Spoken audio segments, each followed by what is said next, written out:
Alright,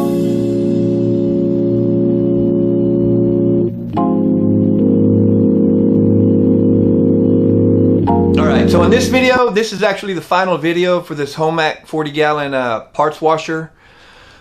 I did a couple extra upgrades to it, and this thing came out perfect. It's actually overkill, but it's perfect, and it looks good. So what I can say is that it's perfect. Take a look.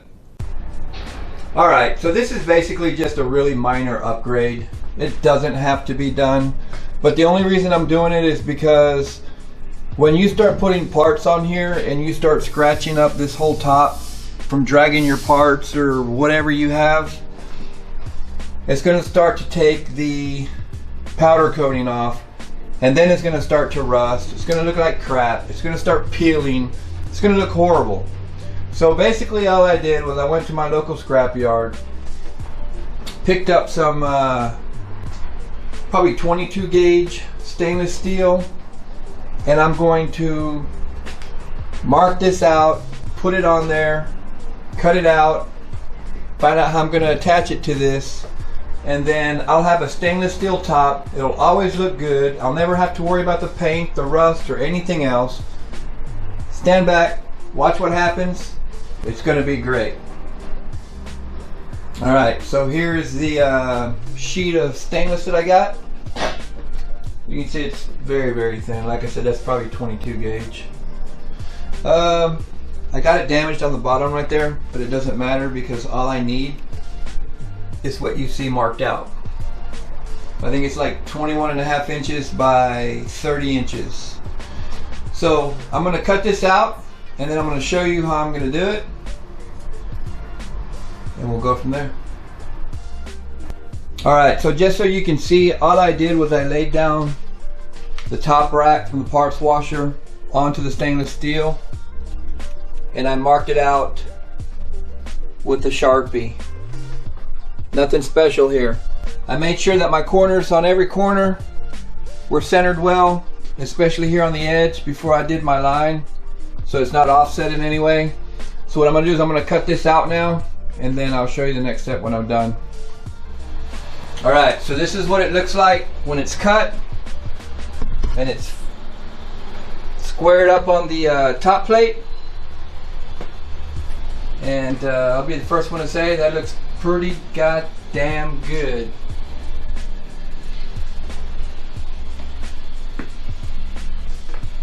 And it's always going to look that good, because they'll never have the chip paint, rusted metal, rusted anything. Cleaning will always be good because you'll be able to see everything run off it, trash and so forth. Alright folks, so that's just one upgrade, and I'm going to show you the second upgrade.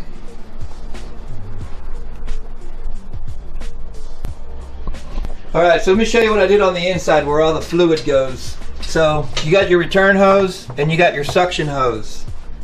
Let me show you how I fit those up to where it works good for me. Okay, so this is what I did. I just used a nice thick sock.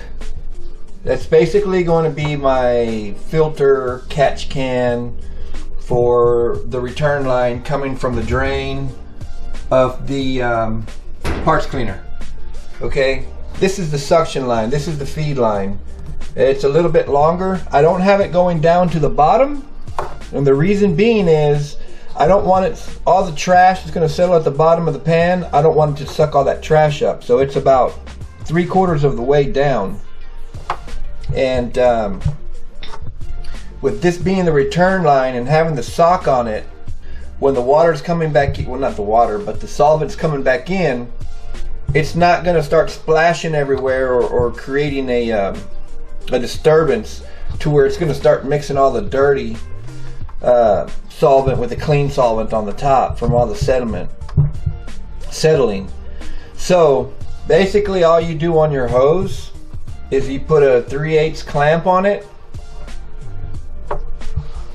and then whatever you're going to use for a filter, I'm just using a nice thick sock. It can't be a thin sock because then when the pressure goes through it, it's going to kind of split the material and distort it a little. The thicker the sock, the more heavy duty it is. So I get it about right there above the little clamp, and you can see right there that it's gonna help to keep the trash going from into the line also. So let me put that up real quick. All right, so there you go. I have the clamp on the inside, and then you put this metal zip tie outside of the clamp. That way the sock or whatever you're using for a filter cannot slide off. These don't have to be tight. All they're doing is keeping this from sliding off. The liquid solvent is not even going to come above this. It's basically going to be about right here. There's no reason to have the solvent come all the way up. So I'm going to cut this one off. All this excess like I did on this side. Cut that off. And then this is technically done on the inside. So I have my filter for the suction side, feed side, and I have my filter to catch all the trash on the return side. So that's it for the inside. That'll complete that. And then you can see I even labeled it out here, return feed. I'm going to replace these lines for some that are a little bit longer so that I can push this basin all the way over to the side and give me more room on the bottom. And then I'll show you how it works. Alright, so I thought I was done, but I'm not. What you might not know is that this is a sealed top. It's super sealed. It's got a strip of some kind of heavy-duty foam on the bottom that when you put this down, no air can go in or out of it, and then it locks down with a ring clamp. So it's super tight. So I started thinking when I run it and it's pumping out of the tank here, there could be a possibility it could start to cavitate or something, you know, something not good, because you have to have some kind of vent. So if I've got fluid coming out and I've got going out into the tank itself, and then it's draining at the same time, it's not really going to vent because there's really nowhere the air is going to be able to release itself. So the only thing I could think of was a pressure valve, and just put it in like that and close it when it's not in use, and when I'm using it, just open it, and then it won't let it cavitate or anything. So we're going to put that in there as a vent, and I'll show you how that works. Alright, so there we go, we're done. I actually drilled too far up. That's actually where I wanted it, but the ring on this comes down pretty low. So you can see I started to drill on that, but it's going to seal up anyway. I'll put a little bit of clear Permatex on that. But this might have been overkill for this valve. Like I said, I just wanted to be on the safe side. So you got your open, your close. I think it was a good idea. It's sealed, so I'm not going to have a problem with fumes or anything coming out of it. That's what it looks like on the inside. It's just a nut and a washer. And if you wanted to get anal about it, you could put silicone right around the back side right there, and it'd be sealed anyway, for sure. But this is good enough.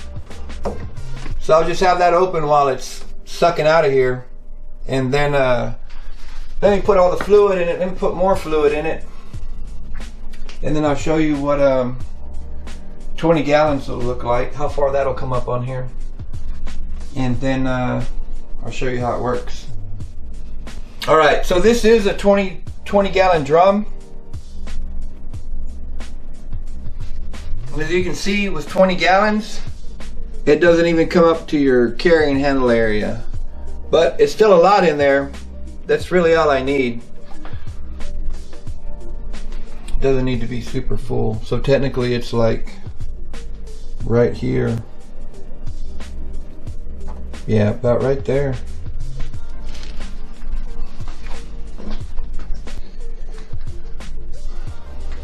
Alright, let me put this thing together and show you how it works. Alright, so just for the record, I'm using the PSC 1000. This stuff actually works. It has a high flash for fire, which is after 141 degrees. That is pretty high. This stuff actually works. It's not water-based. It does have a smell to it, but it does go away after a while. I have used this for cleaning some other parts in a little can with a brush, and that's why I know it works good. So that's why I put it into the salvage drum to use for the parts washer. It's good stuff. So if you want to use that instead of a water base, which is really junk, water base really doesn't work for anything if you're going to be doing transmissions or anything with grease or stuff like that. I don't recommend it. So this is what I'm using. It does work. I am happy with it. And make your own choice. But there are some other solvents that are pretty expensive, and this one actually works great. Okay, so now I can say it's officially done. Let me show you the coolest part about this whole thing. I'm going to do a little walk around, and you're not going to see any cords, any extension cords. There is nothing connected to this anywhere around. Okay? No connections. Open the door.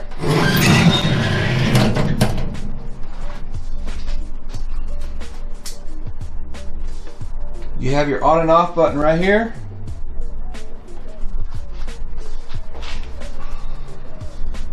Turn the vent on. On and off.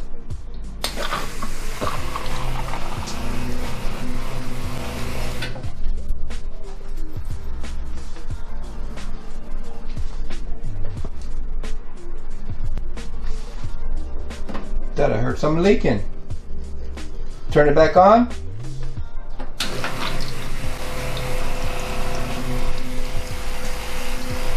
Look at that.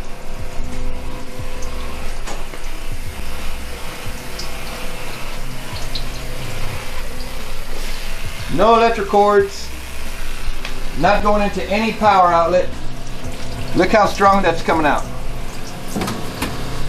Look at the pressure on that.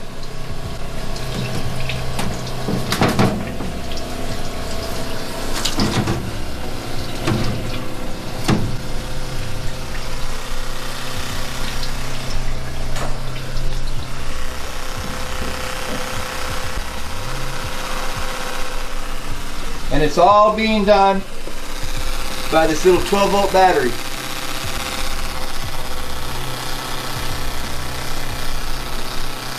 That's awesome.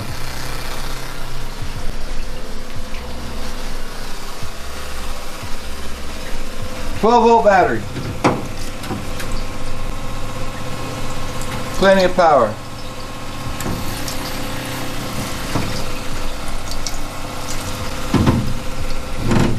Draining like it's supposed to. No leaks. Pump's working. Let me see if I got something I can clean for you. Okay, so the only thing I have dirty right now are these 4L60E case bolts or bell housing bolts. They're dirty, but not that dirty. I can do this with one hand.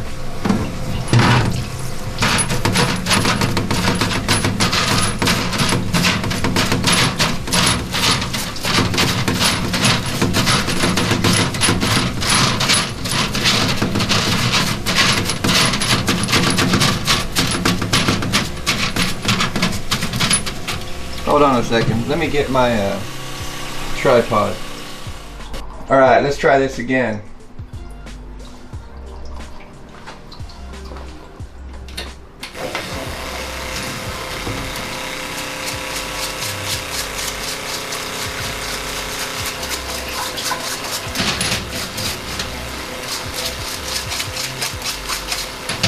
Boy, I'm really happy with this. This actually works really, really great. It's got just the right amount of pressure. Technically, I should really be wearing gloves doing this. I don't have any gloves on me right now. But I will say,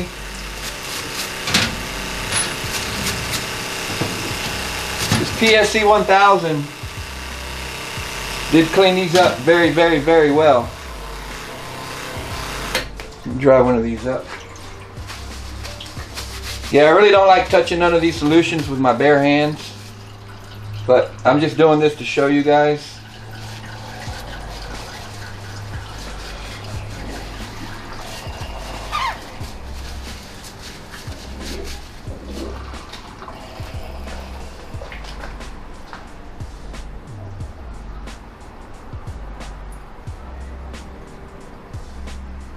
This stuff works. It really does. Even the threads are clean. It was pretty bad.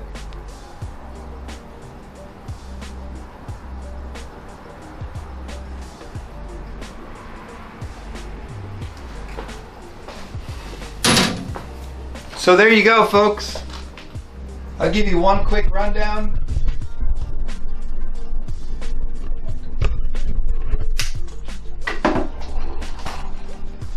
So all I did was put a stainless steel tray on the top, so I don't have to worry about scratches, rust, anything happening from getting tore up from all the dragging and parts around on top and so forth. I do have a bolts tray here for whatever I need, or tiny parts tray. This doesn't work at all for anything. This power is connected, running down this line, runs into the battery for the switch, and then for the pump it runs to the battery, and all of these are using inline fuses. You can see right here, just to be on the safe side. Got my dual filters, 12 volt battery for the top. Can't really see. Yeah, you can. You have your open close valve, so if I want to hold fluid on top, it'll hold fluid on top. I got a breather valve. Turn that off, turn that on when I want. Return, feed, sealed top with the locking ring.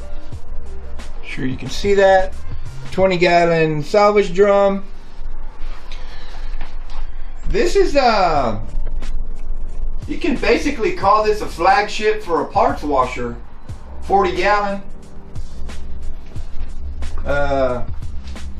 To me, this thing came out way better than I thought it would. Way better than I thought it would.